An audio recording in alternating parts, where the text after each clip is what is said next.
بسم اللہ الرحمن الرحیم ایاک نعبد و ایاک نستعین۔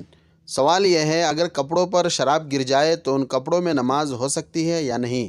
نیز اگر پرفیوم میں الکوہل ہو تو کپڑوں میں لگا سکتے ہیں؟ اور کون سا الکوہل حرام ہے؟ برائے کرم مہربانی فرما کر رہنمائی فرمائے۔ تو اس کا جواب یہ ہے کہ شراب پیشاب کی طرح ناپاک ہے۔ کپڑوں پر لگ جائے تو کپڑے پلید ہو جائیں گے، ناپاک ہو جائیں گے۔ باقی رہا الکوہل کا مسئلہ، تو الکوہل کی دو قسمیں ہیں۔ ایک وہ جو منقع انگور یا کھجور سے بنائی گئی ہو، یہ بالاتفاق ناپاک ہے، اس کا استعمال اور اس کی خرید و فروخت جائز نہیں ہے۔ دوسرا جو مذکورہ بالا اشیاء یعنی انگور اور منقع کھجور کے علاوہ کسی اور چیز سے بنائی گئی ہو، مثال کے طور پر جو، آلو، شہد، گنا، سبزی وغیرہ سے بنائی گئی ہو، اس کا استعمال اور اس کی خرید و فروخت جائز ہے۔ لیکن عام طور پر پرفیوم وغیرہ میں جو الکوہل استعمال ہوتی ہے وہ انگور یا کھجور وغیرہ سے نہیں بنائی جاتی ہے بلکہ دیگر اشیاء سے بنائی جاتی ہے۔ لہٰذا کسی چیز کے بارے میں جب تک دلیل شرعی ثابت نہ ہو جائے کہ اس میں حرام شرابوں سے حاصل شدہ الکوہل ہے، اس وقت تک اس کو ناجائز اور حرام نہیں کہہ سکتے۔ یہاں تک کہ اگر احتیاط پر عمل کرتے ہوئے اس سے بھی اجتناب کیا جائے تو یہ زیادہ بہتر ہے۔ اور یہی حکم نماز کا بھی ہے کہ حرام الکوہل والے پرفیوم کو استعمال کرتے ہوئے نماز پڑھنا جائز نہیں ہے۔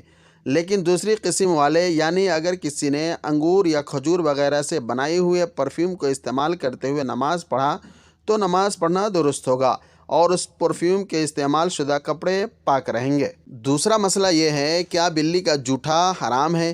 جبکہ بلی نے گوشت کی تھیلا میں منہ مارا تھا اور اس وقت وہاں موجود کوئی شخص نہ تھا، لیکن جب لوگ آنے لگے، گھر میں آئے تو تھیلا کو پھٹا ہوا پایا اور گوشت کو زمین پر گرا ہوا پایا۔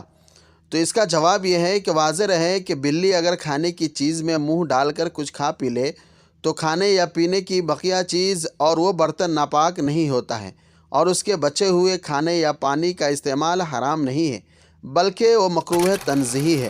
لہٰذا صورت مسئولہ میں اگر واقعتاً بلی نے کسی کی غیر موجودگی میں گوشت کے تھیلے میں منہ مارا تھا، بعد میں لوگوں کے آنے سے یقینی طور پر یہ پتہ چلا کہ بلی نے گوشت کے تھیلے میں منہ مار کر گوشت کو گرا دیا تھا اور شاید کچھ کھایا بھی ہے، تو ایسی صورت میں اگر اللہ تعالیٰ نے وسعت دی ہے تو ما بقیہ گوشت نہ کھائے، اور اگر غریب آدمی ہو تو کھا لے۔ غریب کے لیے اس میں کوئی حرج اور گناہ نہیں ہے بلکہ ایسے شخص کے واسطے مکروہ بھی نہیں ہے۔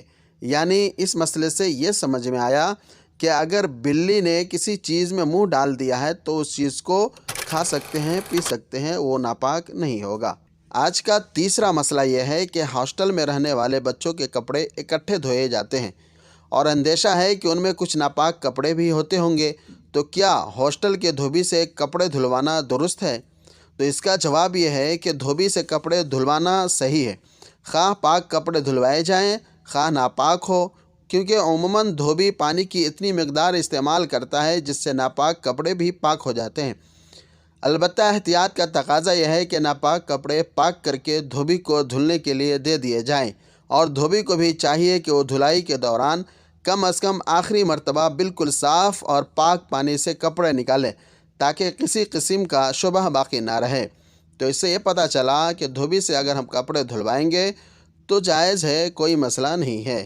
آج کے لیے بس اتنا ہی۔